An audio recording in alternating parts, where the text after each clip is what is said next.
નમસ્તે મિત્રો, word of biology ચેનલમાં તમારું સ્વાગત છે.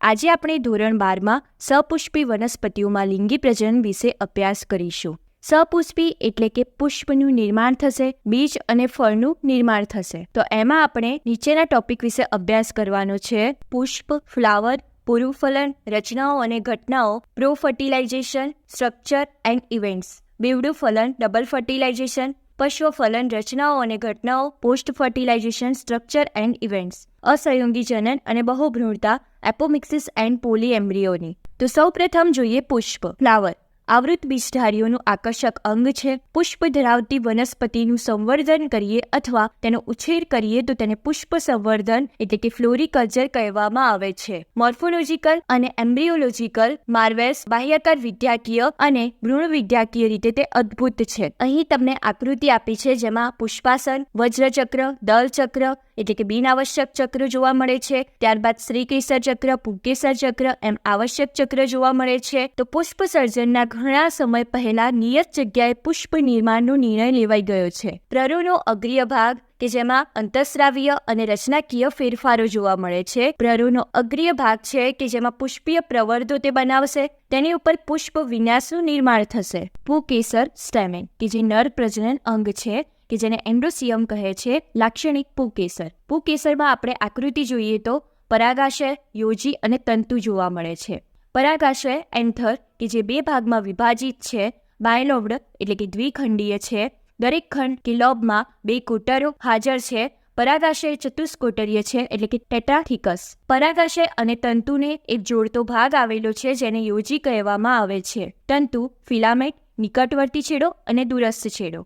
નિકટવર્તી છેડો કે જે પુષ્પાસન અથવા દળચક્ર સાથે જોડાય છે. દૂરસ્થ છેડો કે જે પરાગાશય સાથે જોડાય છે. પરાગાશયમાં લઘુ બીજાણુધાનીનું સ્થાન. માઇક્રોસ્પોરેન્જિયમ લઘુ બીજાણુધાની કે જે પરાગકોટરો પરાગકોથળીમાં આવેલી છે. પરાગાશયમાં ચારે ખૂણા પર ટેટ્રાગોનલ ચતુષ્કોણીય રીતે દરેક ખૂણે એક લઘુ બીજાણુધાની એટલે કે ટેટ્રાસ્પોરેન્જિયેટ જોવા મળે છે જેને ચતુષ્ક બીજાણુ કહેવામાં આવે છે. માઇક્રોસ્પોરેન્જિયમ, અહીં તમને આકૃતિમાં માઇક્રોસ્પોરેન્જિયમ લઘુ બીજાણુધાની કે જે નલિકાકાર એકબીજાને સમાંતરે આયન અક્ષે ગોઠવાયેલી છે.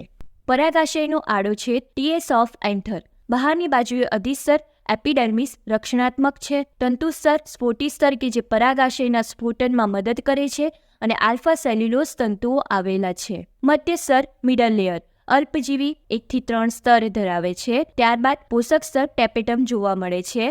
બીજાણુજનક પેશી સ્પોરેજિનસ ટિશ્યુ આવેલી છે. તરુણ પરાગાશય કે જે પરિપક્વ થાય છે ત્યારે લઘુ બીજાણુ માતૃકોષ બનાવે છે અને આ બીજાણુજનક પેશી કે જે તરુણ પરાગાશયમાં જોવા મળે છે.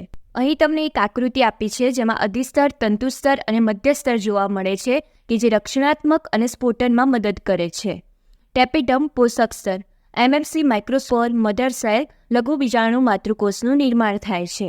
લઘુ બીજાણુધાનીઓ ફ્યુચર પોલન સેક ભવિષ્યની પરાગકોટરો પરાગકોથળીઓમાં માઇક્રોસ્પોરેન્જિયમ લઘુ બીજાણુધાની જોવા મળે છે. તેમાંથી સ્પોરોજીનસ ટિશ્યુ એટલે કે બીજાણુજનક પેશીની રચના થાય છે. બીજાણુજનક પેશીમાંથી પીએમસી પોલર મધર સેલ પરાગ માતૃકોષ અથવા એમએમસી માઇક્રોસ્પોર મધર સેલ લઘુ બીજાણુ માતૃકોષ બને છે. આ પીએમસી અને એમએમસી બંને ડિપ્લોઇડ છે અને જે અર્ધીકરણ દ્વારા માઇક્રોસ્પોર્સ બનાવે છે. બીજાણુજનક પેશીના દરેક કોષ એમએમસી બનાવવા સક્ષમ છે. હવે જોઈએ પોષક સ્તર. ટેપેટમ વિકાસ પામતી પરાગરજને પોષણ આપે છે. ટેપેટમના કોષો એ મોટું કદ ધરાવે છે. ઘટ્ટ કોષરસ જોવા મળે છે. એક કરતાં વધારે કોષ કેન્દ્રો આવેલા છે. બહુકીય એટલે પોલિપ્લોઇડ છે. ફોરેન, ફાઇબર અને સિક્સેલ. કાર્યો: પરાગરજને પોષણ આપે છે. યુબિસ્ક બોડી પરાગરજમાં બાહ્ય આવરણ માટે સ્પોરોપોલિનનું નિર્માણ કરે છે અને પોલન કીટ એટલે કે પરાગરજની ઉપર પોલન કીટનું નિર્માણ કરે છે જે શ્લેષ્મી હોય છે જેની ઉપર પરાગરજ કીટકો સાથે ચોંટી રહે છે. તો મિત્રો, આજે આપણે પુષ્પ, પુંકેસર એટલે કે નર પ્રજનન અંગ, પરાગાશયમાં લઘુ બીજાણુધાનીનું સ્થાન, પરાગાશયનો આડો છેદ, લઘુ બીજાણુધાનીઓ અને પોષક સ્તર વિશે અભ્યાસ કર્યો. હવે આપણે આગળ નેક્સ્ટ વિડીયોમાં અભ્યાસ કરીશું. તો વધુ માહિતી માટે વર્ડ ઓફ બાયોલોજી ચેનલને લાઇક, સબસ્ક્રાઇબ અને શેર કરો. Thank you.